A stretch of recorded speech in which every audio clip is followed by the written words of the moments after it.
ಶ್ರೀ ಉಣ್ಣೆ ಬಸವೇಶ್ವರ ಸ್ವಾಮಿ ದೇವಾಲಯದಲ್ಲಿ ಹುಣ್ಣಿಮೆ ಪೂಜೆ.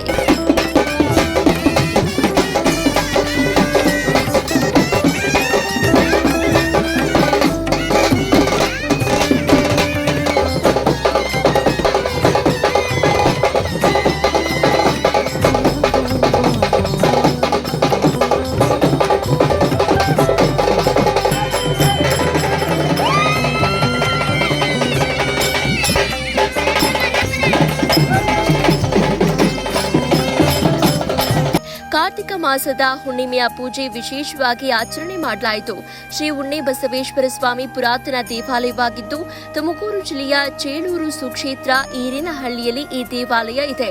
ಶ್ರೀ ಗೋಸಲ ಚನ್ನಬಸವೇಶ್ವರ ಶಿವಾಚಾರ್ಯ ಮಹಾಸ್ವಾಮಿಗಳಿಂದ ಚಾಲನೆ ನೀಡಲಾಯಿತು. ಪವಾಡ ಪುರುಷರು ನಿರ್ಮಾಣ ಮಾಡಿದಂತಹ ಇತಿಹಾಸ ಪ್ರಸಿದ್ಧ ದೇವಾಲಯ ಇದಾಗಿದೆ. ಹತ್ತೂರಹಳ್ಳಿಯ ಜನರು ಸೇರಿ ಆಚರಣೆ ಮಾಡುವ ಕಾರ್ತಿಕ ಮಾಸದ ಹುಣ್ಣಿಮೆಯ ಪೂಜೆ ಅತ್ಯಂತ ವಿಶೇಷವಾಗಿರುತ್ತೆ. ಮಹಿಳೆಯರು ಸತ್ಯ ಧರ್ಮದ ಹಣತೆಯ ದೀಪ ಹಚ್ಚುವ ಮೂಲಕ ದೀಪೋತ್ಸವವನ್ನ ನೆರವೇರಿಸಿದ್ದಾರೆ. ಭದ್ರಕಾಳಿ, ವೀರಗಾಸೆ, ಡೊಳ್ಳು ಕುಣಿತ, ವಾದ್ಯಗಳನ್ನ ಕಣ್ತುಂಬಿಕೊಂಡಿದ್ದಾರೆ ಭಕ್ತಗಣ.